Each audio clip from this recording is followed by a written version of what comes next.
The 6th of December, 1917. A Tuesday morning. Cold, clear, ordinary.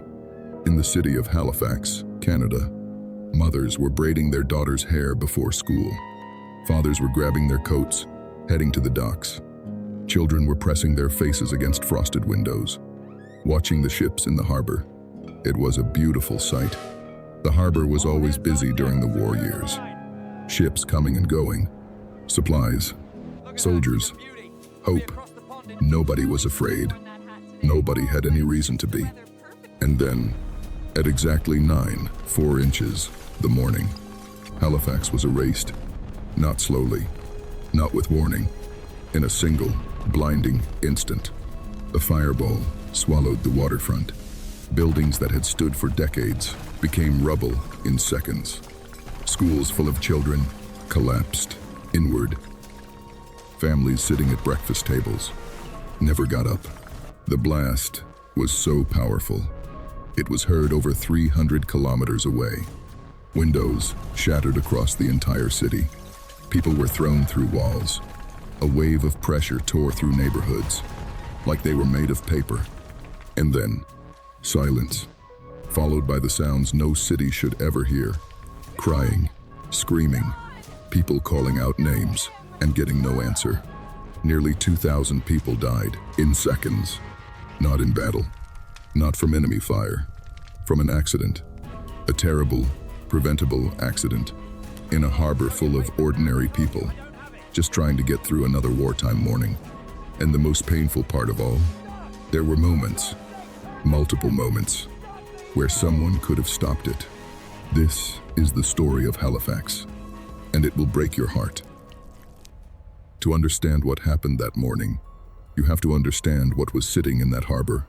The Mont-Blanc, a French cargo ship, loaded to its absolute limit. Not with food, not with medicine, with explosives. Thousands of tons of the most volatile war materials in existence. Picric acid, TNT, gun cotton, and barrels of highly flammable benzol, stored on the deck, exposed. The Mont-Blanc was headed for the war in Europe, just passing through Halifax Harbor. One stop. That's all it was supposed to be. But the crew knew what they were carrying. They were terrified of their own ship. No flags warning other vessels of the dangerous cargo. No special escort through the harbor. Just a floating bomb, moving quietly through one of the busiest waterways in wartime Canada. And coming the other way was the Imo, a Norwegian relief ship, moving faster than it should have been, through a harbor with strict speed rules. The two ships spotted each other. Signals were exchanged, instructions given, and somehow, both captains made the wrong call. At the same moment, the Imo turned the wrong way. The Mont-Blanc had nowhere to go. They collided. Slowly, almost gently at first. Metal grinding against metal. But that was enough. The benzol barrels on deck ruptured. Fuel sprayed across the ship. And somewhere in the friction of that collision, a spark. The Mont-Blanc caught fire. The crew knew immediately what was coming. They abandoned ship, left it burning, drifting toward the Halifax pier, and not a single person on shore knew what was on board.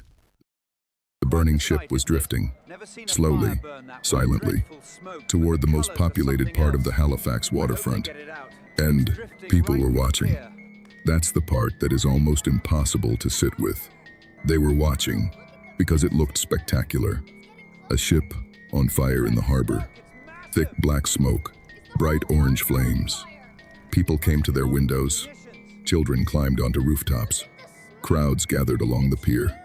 Nobody ran. Nobody was afraid. Because nobody knew. Dock workers stood and stared. Factory workers stepped outside to get a better look. A school teacher brought her students to the window so they could see. And the Mont-Blanc kept drifting, burning, groaning, moving closer. There was one man who tried, a naval officer named Frederick Wyatt. He saw the burning ship and immediately tried to warn the harbor. He sent signals, made calls, tried desperately to get someone to stop the Mont-Blanc, to tow it away from the shore, to do something.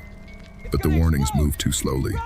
The ship moved faster, and at 9:04 a.m., the fire reached the cargo hold. What happened next lasted less than 1 second. The Mont-Blanc didn't just explode, it vaporized.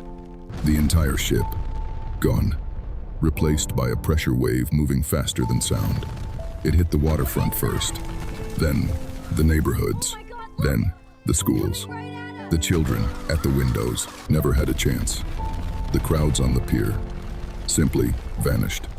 And somewhere in the chaos that followed, a detail emerged that made everything even more devastating.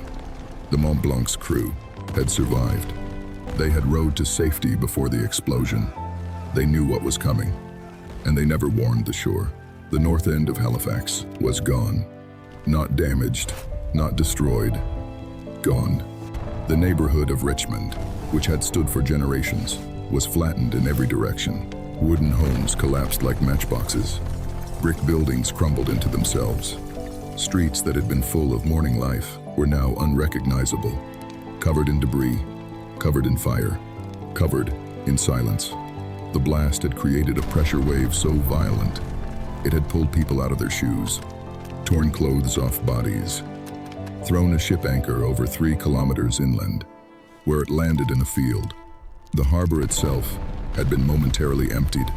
The explosion displaced so much water, the seabed was briefly exposed, and then the water came back. A tsunami surge, swallowing the waterfront, pulling bodies and debris into the harbor, adding drowning to the list of ways Halifax was dying that morning.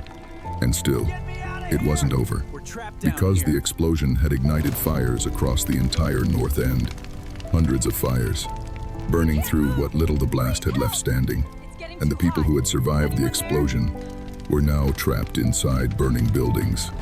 Rescue workers arrived, soldiers, volunteers, ordinary citizens, pulling people from wreckage with bare hands.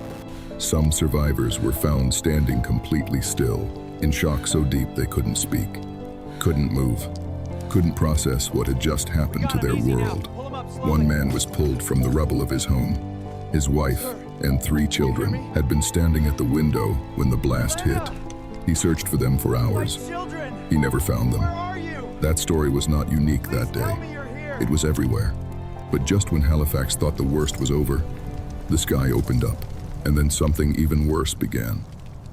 The blizzard hit the next morning. As if the city hadn't suffered enough, temperatures dropped sharply. Snow began to fall, thick and fast and merciless. And Halifax was wide open to it. The explosion had blown out every window in the city. Roofs were gone. Walls were missing. Thousands of survivors had no shelter, no heat, no glass, no walls between them and the storm. People who had survived the most powerful explosion in human history were now at risk of freezing to death in the ruins of their own homes.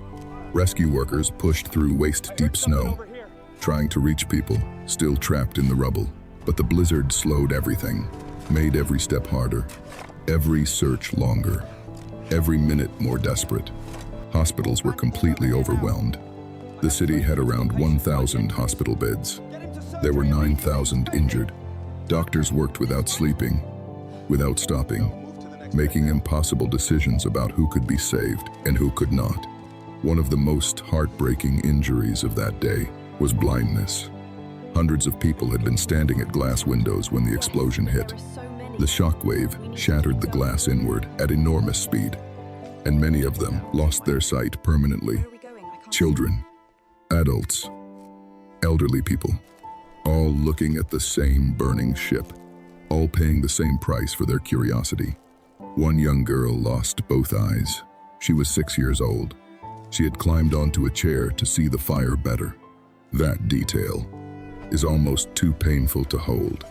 But help was coming from an unexpected place, a city that had no obligation to respond, but did so anyway, faster than anyone thought possible. And what they brought with them would save hundreds of lives and quietly forge one of the most remarkable friendships between 2 nations that most people have never heard of. The city that responded was Boston, Massachusetts, almost 1,100 kilometers away. Within hours of hearing the news, Boston had loaded a relief train. Doctors, nurses, medical supplies, food, moving through the night, through the same blizzard battering Halifax. They didn't wait for permission. They didn't wait for paperwork. They just came. The train arrived the next morning, and what those doctors walked into was beyond anything they had trained for. A city that looked like a war zone, because in every measurable way, it was one. The Halifax explosion had produced a blast larger than any weapon used in World War I. The crater left at the blast site was deep enough to bury a building. The relief workers moved through streets that no longer had names, because the signs were gone, the landmarks were gone. Everything familiar had been erased. Slowly, painfully, Halifax began to count its losses. 1,782 confirmed dead, 9,000 injured, 25,000 people left without adequate shelter. In the middle of a Canadian winter, an entire generation of one neighborhood, simply gone. But something else happened in the aftermath, something quieter. The Halifax explosion changed warfare forever. Military engineers studied the blast in precise detail. The patterns of destruction, the radius of the shock wave, the behavior of the pressure wave in an urban environment. That research directly influenced how militaries understood explosive weapons, how they designed bombs, how they calculated destruction.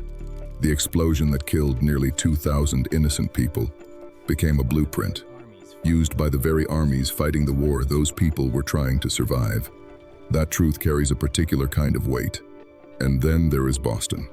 Every single year, since 1971, the city of Halifax sends Boston a Christmas tree, a massive, decorated tree, placed in Boston Common, as a thank you for showing up that morning in December 1917, for loading that train, for not waiting to be asked.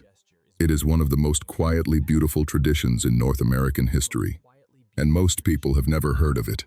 The Halifax explosion is not talked about enough. 1,782 people deserve to be remembered, not as a footnote, not as a historical detail, but as human beings who woke up on a cold Tuesday morning and never came home. If their story moved you, share it. And if you want to keep hearing the stories history forgot to tell loudly, this channel will keep telling them.